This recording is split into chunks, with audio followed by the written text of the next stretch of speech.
Students, आज हम चर्चा करेंगे कि क्या इंग्लैंड में मंत्रिमंडल का अधिनायकवाद स्थापित हो चुका है। यदि हम इंग्लैंड के राजनीतिक इतिहास को देखते हैं तो उससे ये पता लगता है कि 17वीं शताब्दी के बाद से इंग्लैंड में जो मंत्रिमंडल की स्थिति है वो दिन प्रतिदिन और अधिक शक्तिशाली होती गई है और वर्तमान समय में भी शासन का कोई ऐसा क्षेत्र नहीं है जो मंत्रिमंडल के नियंत्रण से मुक्त हो। शासन संबंधी जितनी भी नीतियां हैं, चाहे वो गृह नीति है, विदेश नीति है, सबका निर्माण मंत्रिमंडल के द्वारा किया जाता है। वैधानिक क्षेत्र में हम देखते हैं तो जो 90% विधेयक हैं वो मंत्रिमंडल के सदस्यों द्वारा ही सदन में प्रस्तुत किए जाते हैं। बाकी के जो 10% हैं उसमें भी यदि मंत्रिमंडल का समर्थन ना हो तो विधेयक पारित नहीं हो सकते। और इसी तरह से प्रशासनिक और न्याय क्षेत्र में जो उच्च पद हैं उन पर नियुक्तियां बेशक से सम्राट द्वारा की जाती हैं, लेकिन मंत्रिमंडल की सहमति के बिना सम्राट वो नियुक्तियां नहीं कर सकता। तो ऐसे में जो मंत्रिमंडल की बहुत अधिक शक्तिशाली और प्रभावशाली स्थिति है, तो कुछ विचारक ये कहते हैं कि इंग्लैंड में मंत्रिमंडल का अधिनायकवाद स्थापित हो चुका है, तानाशाही स्थापित हो चुकी है। तो ऐसा क्यों कहा जाता है? इंग्लैंड में जो मंत्रिमंडल का अधिनायकवाद है या मंत्रिमंडल की जो स्थिति है वो इतनी अधिक शक्तिशाली और प्रभावशाली क्यों है? उसके लिए कौन से जो तथ्य हैं वो उत्तरदायी हैं, पहले हम ये जानेंगे। जिसमें फर्स्ट है कठोर दलीय अनुशासन। इंग्लैंड में संसदीय शासन प्रणाली है और हम पहले भी चर्चा कर चुके हैं कि जहां कहीं भी संसदीय शासन प्रणाली होती है वहां जो कार्यपालिका है वो विधानपालिका के निम्न सदन के प्रति उत्तरदायी होती हैं, क्योंकि संसदीय शासन प्रणाली में कार्यपालिका दो तरह की होती है, एक अस्थायी कार्यपालिका और एक स्थायी कार्यपालिका। अस्थायी कार्यपालिका के जो सदस्य हैं वो विधानपालिका के सदस्यों में से लिए जाते हैं। जैसे इंग्लैंड में विधानपालिका जिसका नाम संसद है, ऊपरी सदन लॉर्ड सदन और निम्न सदन कॉमन सदन, और जो अस्थायी कार्यपालिका जिसका ही दूसरा नाम मंत्री परिषद है, इसके जो सदस्य हैं वो विधानपालिका के सदस्यों में से, माने लॉर्ड सदन और कॉमन सदन के सदस्यों में से लिए जाते हैं। और इसमें संसदीय शासन प्रणाली का एक सिद्धांत ये भी है कि ये जो कार्यपालिका है ये विधानपालिका के निम्न सदन के प्रति उत्तरदायी होती है, माने जो मंत्रिमंडल है वो कॉमन सदन के प्रति उत्तरदायी है इंग्लैंड में। तो ऐसे में संसदीय शासन प्रणाली में दलीय अनुशासन जो है वो कठोर होता है। इंग्लैंड में भी इसी सिद्धांत को अपनाया गया है कि जो दलीय अनुशासन है वो काफी कठोर रखा गया है। किसी भी राजनीतिक मामले में जो मंत्रिमंडल का कोई भी सदस्य है उसके व्यक्तिगत विचारों का कोई महत्व नहीं होता, क्योंकि उसको अपने दल के निर्णयों के अनुसार ही चलना पड़ता है। और यदि वह संसद में अपने दल के नेता की आज्ञा अनुसार कार्य नहीं करता तो उसका राजनीतिक भविष्य संकट में पड़ जाता है। जैसे संसद में जब कोई भी विधेयक प्रस्तुत किया जाना है या और किसी विषय पर मतदान होता है तो जो दल का नेता है, निम्न सदन में दल का नेता कौन है? प्रधानमंत्री होता है। तो ऐसे में प्रधानमंत्री द्वारा सचेतक जारी किए जाते हैं, निर्देश जारी किए जाते हैं, विहिप जारी किए जाते हैं। ये पर्यायवाची हैं तीनों शब्द इसमें, कि जो निर्देश प्रधानमंत्री द्वारा जारी किए जाते हैं कि प्रधानमंत्री के दल के जो सदस्य हैं वो किस तरीके से मतदान में हिस्सा लेंगे, पक्ष में वोट डालना है या उनको विपक्ष में वोट डालना है, उससे अलग यदि कोई भी सदन का सदस्य माने उस दल का जो सदस्य है वो सदन में उससे अलग अपनी राय से यदि मतदान में हिस्सा लेता है तो ये माना जाता है कि उसने दल के अनुशासन का पालन नहीं किया। तो ऐसे में उसको दल से निकाल दिया जाता है।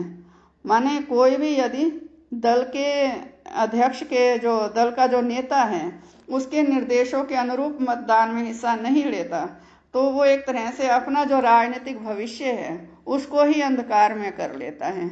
इस कारण से ये जो कठोर दलीय अनुशासन है, इस कारण से जो मंत्रिमंडल है जब वो सदन में कोई भी विधेयक प्रस्तुत करता है तो उसको अपने विधेयकों के संदर्भ में संसद की स्वीकृति अवश्य ही प्राप्त हो जाती है। क्यों? क्योंकि उसी के दल का बहुमत है सदन में। तो सदन में उसके दल का बहुमत होने के कारण और दल का जो नेता है उसके द्वारा जारी किए गए निर्देशों के कारण सदन में जो मंत्रिमंडल ने जो विधेयक प्रस्तुत किया है उसको तो जीत हासिल होगी ही होगी। मतदान में उसको अपने जो दल के वोट हैं वो सारे के सारे प्राप्त होंगे। तो इसी दलीय अनुशासन की कठोरता के कारण ही जो मंत्रिमंडल की स्थिति है वो सर्वशक्तिशाली बन गई है। सेकंड है इसमें द्विदलीय प्रणाली। इंग्लैंड में वैसे तो उदारवादी दल भी है, साम्यवादी दल भी हैं, लेकिन राजनीतिक क्षेत्र में जो प्रमुख स्थिति है वो श्रमिक दल और अनुदार दल की है और इसी कारण से इंग्लैंड में द्विदलीय प्रणाली ही मानी गई है।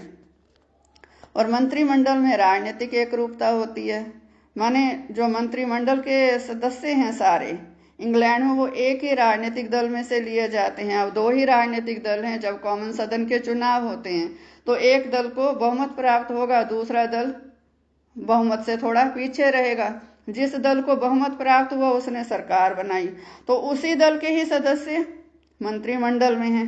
एक ही दल की सरकार है तो एक ही दल के सदस्य मंत्रिमंडल में है। अब हमारे देश में गठबंधन सरकारें बनती हैं तो गठबंधन सरकार में गठबंधन में जितने राजनीतिक दल शामिल होते हैं उतने ही राजनीतिक दलों के जो सदस्य हैं वो मंत्रिमंडल में भी शामिल होते हैं। माने मंत्रिमंडल में भी राजनीतिक एकरूपता उसमें नहीं रहती।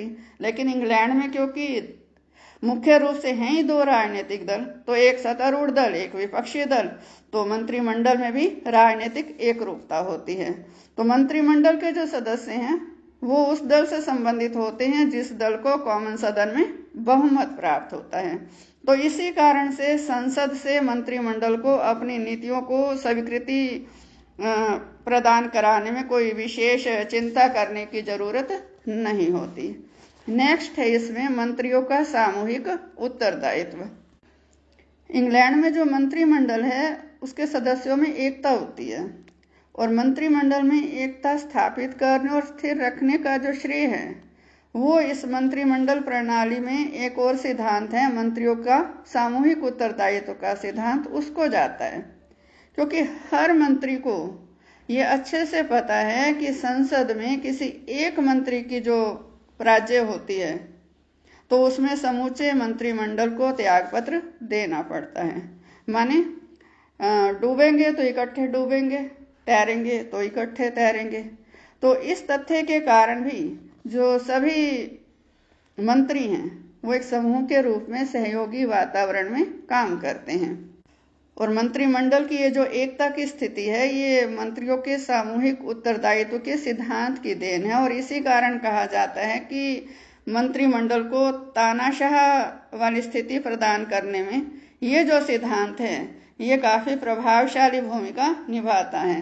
क्योंकि एक मंत्री की राज्य में यदि पूरे मंत्रिमंडल को त्यागपत्र देना पड़ रहा है तो इसका अर्थ क्या है कि सरकार गिर गई, और सरकार गिरी तो पुनः चुनाव होंगे तो जरूरी नहीं है कि ये जितने भी उस समय कॉमन सदन के सदस्य हैं जब सरकार गिरी है पुनः चुनाव में वो सारे के सारे फिर से जीत जाएंगे।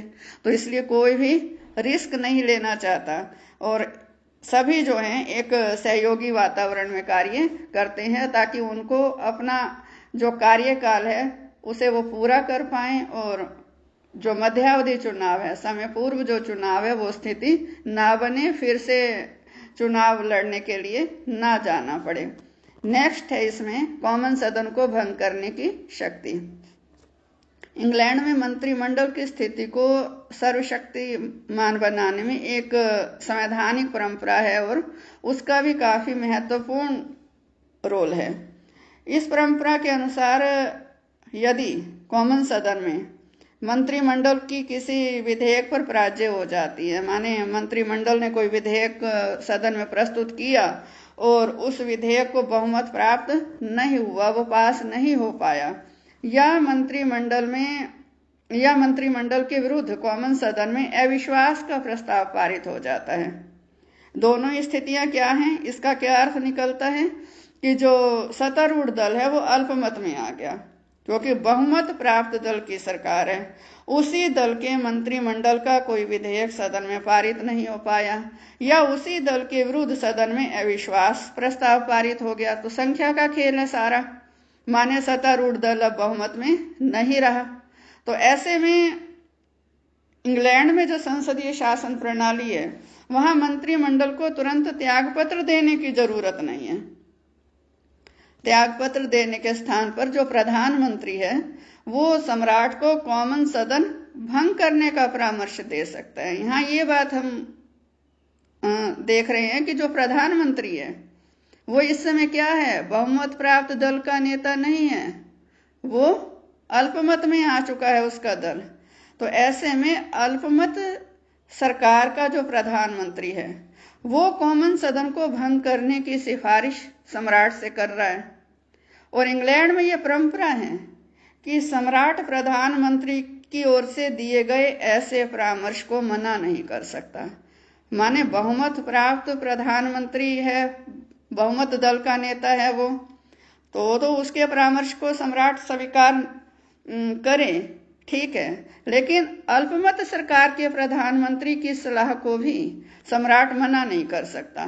तो ऐसी स्थिति में क्या होगा, कॉमन सदन भंग हो जाएगा और फिर नए चुनाव होंगे। इन नए चुनाव में कॉमन सदन में वही राजनीतिक दल जिसकी सदन में पराजय हुई थी वो फिर से चुनाव जीतकर आ जाता है और फिर से उन्हीं व्यक्तियों को ही मंत्रिमंडल में वही विभाग दे दिए जाते हैं। तो फिर उसका अर्थ क्या निकला कि जो मंत्रिमंडल है वो तो अपने पद पर रह ही गया, बस बीच में एक ये अंतर आ गया कि उसको फिर से चुनाव लड़ना पड़ा।